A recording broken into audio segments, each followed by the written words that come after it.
అన్నట్టున్నావు కదా అన్నారు. అవును అన్నాను. మరి ఇంకా అయిపోలేదా అన్నారు. అంటే జీలకర్ర బెల్లం పెట్టడం అయిపోయింది, ఇంకా తాళిగట్టుడు కాలే. జీలకర్ర బెల్లం పెట్టడానికి అయిపోయింది కానీ తాళికి ఇంకెక్కువ మంది పురోహితులు కావాలట, అందరమే అందుకే దండు కట్టి వెళ్ళామన్నాను. కానీ గుర్తుంచుకోవాలి, జీలకర్ర బెల్లం పెట్టినాక తాళి కట్టినా కట్టకపోయినా పెళ్ళైనట్లే తెలంగాణ లెక్క పెట్టాలి. అందువల్ల ఈ తంతు అయిపోయింది. ఇక దీన్ని ఒక తత్వవేత్త అంటాడు, no power on the earth can stop an idea whose time has come అని. ముహూర్తం ఆసన్నమైన ఆలోచనను ఎవరూ ఆపలేరు అంటారు. అందువల్ల ఇవాళ వర్గీకరణ సుప్రీంకోర్టు తీర్పుతో ఈ ఆలోచనకు ముహూర్తం ఆసన్నమైంది. ప్రపంచంలో ఏ శక్తి దీన్ని ఆపలేదు. ఇక అయినా మరి ఎందుకు మీటింగ్లు పెట్టుకున్నారు, ఎందుకు మీరు మాట్లాడుతున్నారు అంటే, అవడం వేరు, సమాజాన్ని ఒప్పించి చేసుకోవడం వేరు. అవుతున్న క్రమంలో సమాజం నుంచి వచ్చే అనేక ప్రశ్నలకు సమాధానం కూడా చెప్పాలి.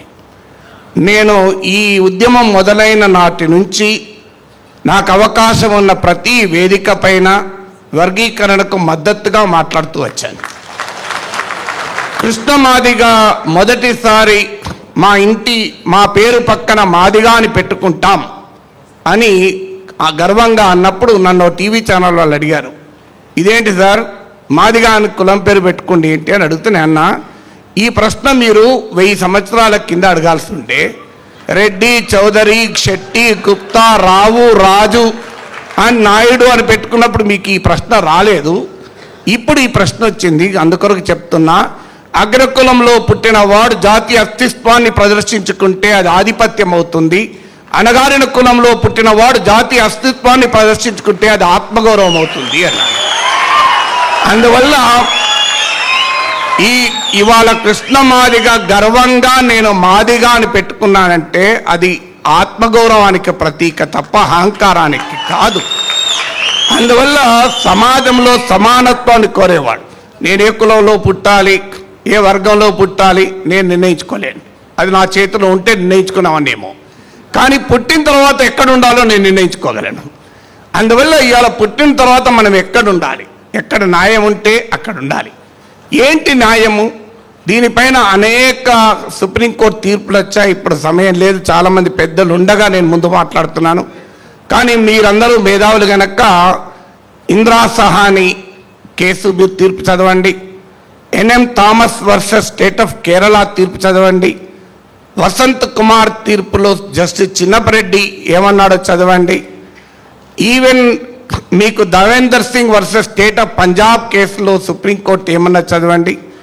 చివరకు ఇది ఇంతదాకా అడ్డుపడిన జడ్జిమెంట్ ఈవి చిన్నయ్య కేసులో స్టేట్ ఆఫ్ ఆంధ్రప్రదేశ్ కేసులో సుప్రీంకోర్టు ఏమన్నది.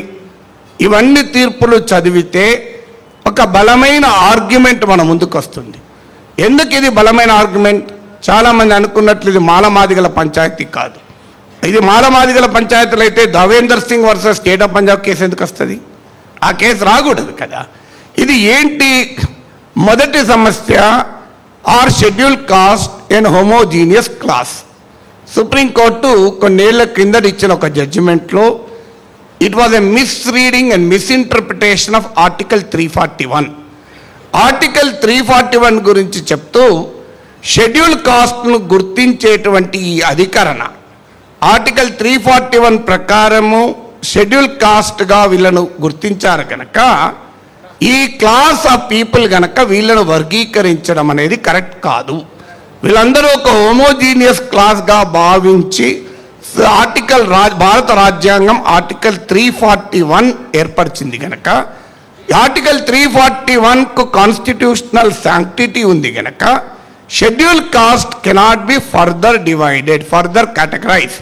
ఇది గతంలో సుప్రీంకోర్టు చెప్పగా చాలామంది ఆర్గ్యూ చేశారు. కానీ ఇది వాస్తవమా?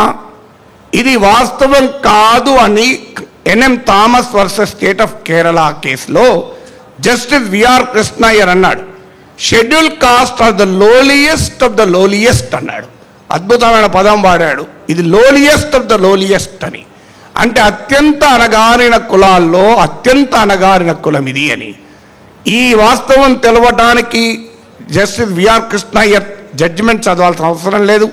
మనందరికీ ఊర్లోకి వెళ్తే తెలుసు. నాకు ఇప్పటి గుర్తు, నేను 7 సంవత్సరాల వయసులో ఉండగా మా ఊర్లో నేను ఒక ఎస్సీ బిడ్డను వచ్చి కలిసి కబడ్డీ ఆడితే మా నాన్నమ్మ నన్ను తిట్టింది.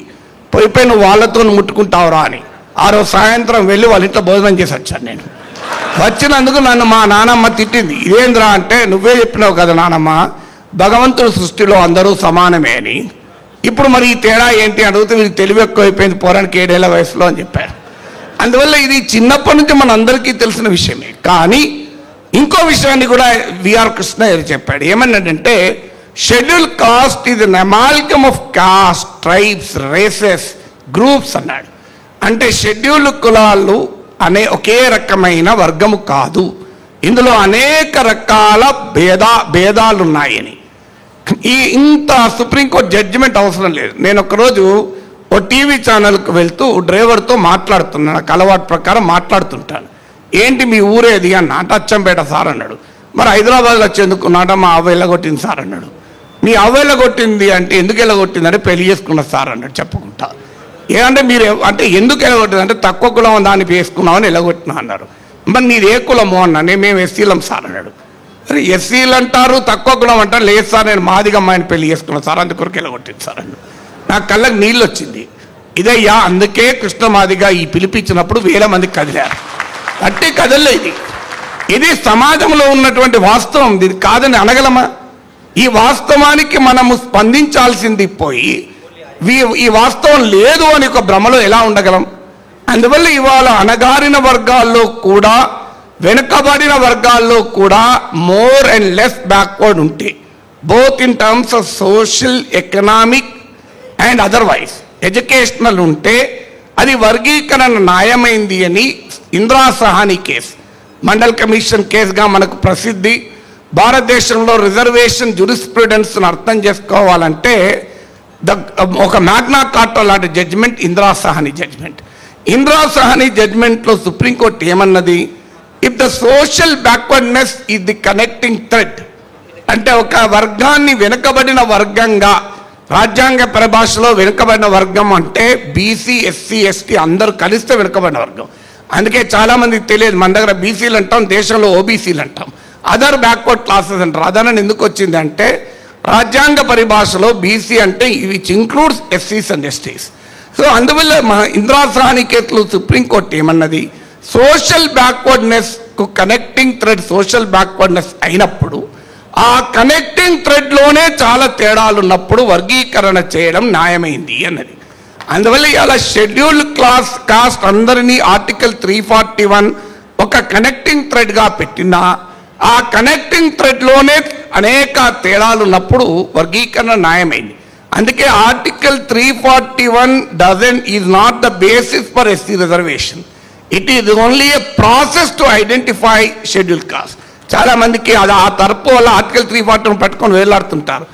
ఆర్టికల్ 341 షెడ్యూల్ కులాలను గుర్తించడానికి ఒక ప్రక్రియను మాత్రమే చెప్పింది తప్ప షెడ్యూల్ కులాల రిజర్వేషన్లకు ప్రాతిపదిక కాదు. డోంట్ మిస్టేక్ ప్రక్రియ ఫర్ ప్రాతిపదిక. అది process, it not the basis.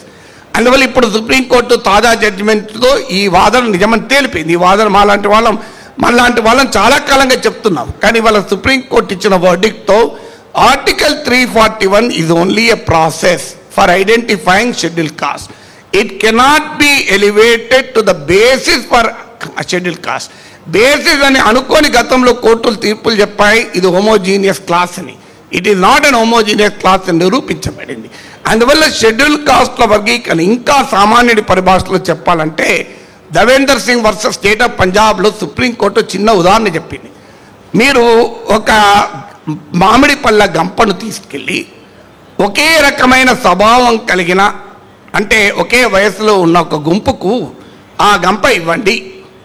ఆ అందరూ ఒకే వయసు కలిగిన గుంపులో ఉన్నవారే. కానీ ఏం జరుగుతుంది? ఆ గుంపులో కొంతమంది బలంగా ఉంటారు, వాళ్ళు కొన్ని ఎక్కువ మామిడి పళ్ళు పట్టుకెళ్ళిపోతారు. ఆ గుంపులో కొంతమందికి మొహమాటం ఎక్కువ ఉంటుంది, ఇస్తే తప్ప తీసుకోరు, వాడు వెనకనే ఉంటాడు.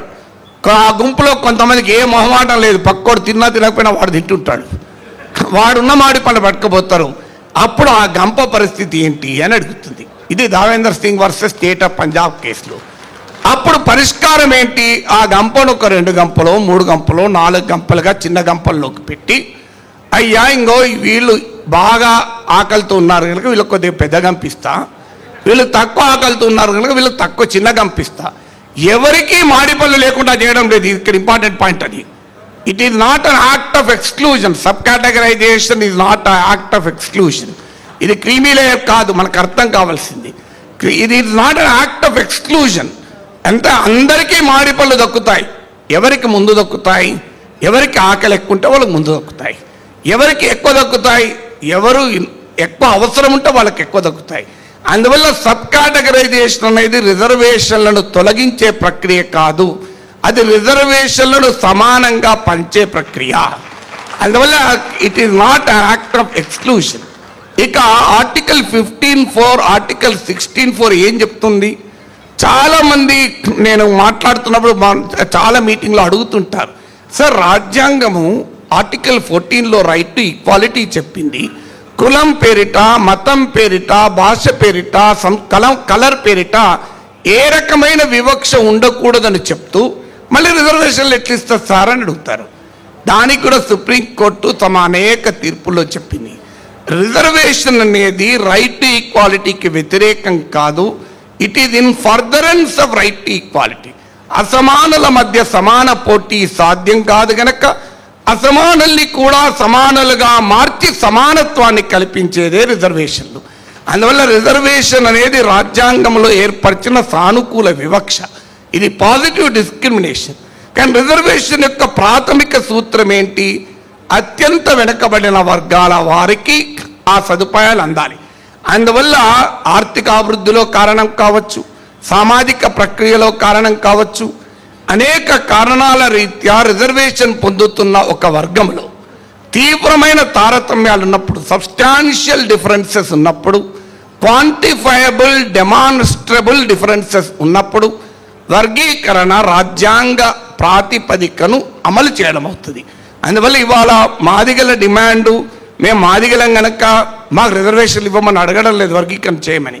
మీరే షెడ్యూల్డ్ కులాల్లో రిజర్వేషన్లు పొందడం విషయంలో కానీ, సామాజిక స్థితిలో కానీ, ఆర్థిక పరిస్థితిలో కానీ, ఆస్తుల్లో కానీ, ఆదాయాల్లో కానీ అన్ని అంశాలలో క్వాంటిఫైయబుల్ డెమాన్స్ట్రబుల్ డిఫరెన్సెస్ ఉన్నాయా లేవా ఎంపరికల్గా స్టడీ చేయండి. మేమందరము నమ్ముతున్నది ఉన్నవి, అందుకొరకు వర్గీకరణ కావాలి అని అంటున్నాం. మీరు ఎవరైనా లేవో నిరూపించండి, మాకు అభ్యంతరం లేదు, ఈ వేదిక వర్గీకరణ అవసరం లేదని అంటాం. అందువల్ల ఇలా వర్గీకరణకు మద్దతు ఇవ్వడం దేనికి కారణం?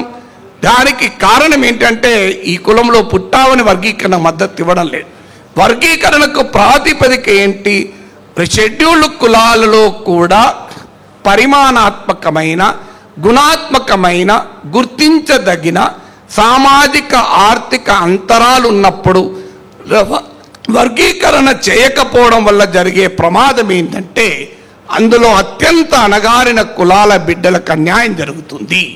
అందువల్ల వర్గీకరణ సామాజిక న్యాయం అనే రాజ్యాంగ సూత్రాన్ని అమలు చేయడం అవుతుంది. అందువల్ల ఇప్పటికైనా నా ఫైనల్గా నా అపీల్, దయచేసి దీన్ని మాల మాదిగ వివాదంగా చేయకండి. మాలలు మాదిగలు అందరూ కూడా అంటరానితనాన్ని అనుభవించిన తరతరాలుగా ఈ నిచ్చెన మెట్ల కుల వ్యవస్థ దుర్మార్గానికి బలైన జాతి. సో అందువల్ల అణగారిన జాతి ఎప్పుడూ విడిపోకూడదు. అణగారిన జాతి విడిపోతే అగ్ర కులాలకు, ఆధిపత్య కులాలకు లాభం జరుగుతుంది.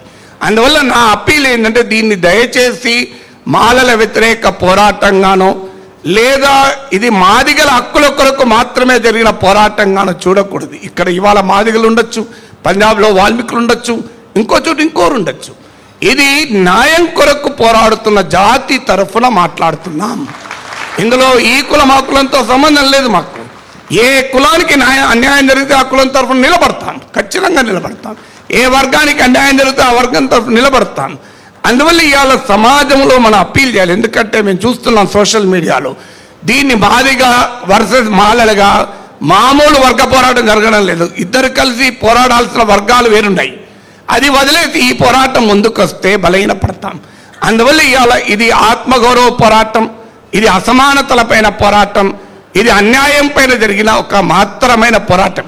ఇది ఒక అద్భుతమైన సామాజిక రాజకీయ చైతన్యం. అందువల్ల ఈ చైతన్యానికి ఉన్న ఈ స్వభావాన్ని ఎవరో కొద్దిమంది దీన్ని విద్వేషపూరితం చేసే ప్రయత్నం చేయవచ్చు. దాని పట్ల కూడా అప్రమత్తంగా ఉండండి.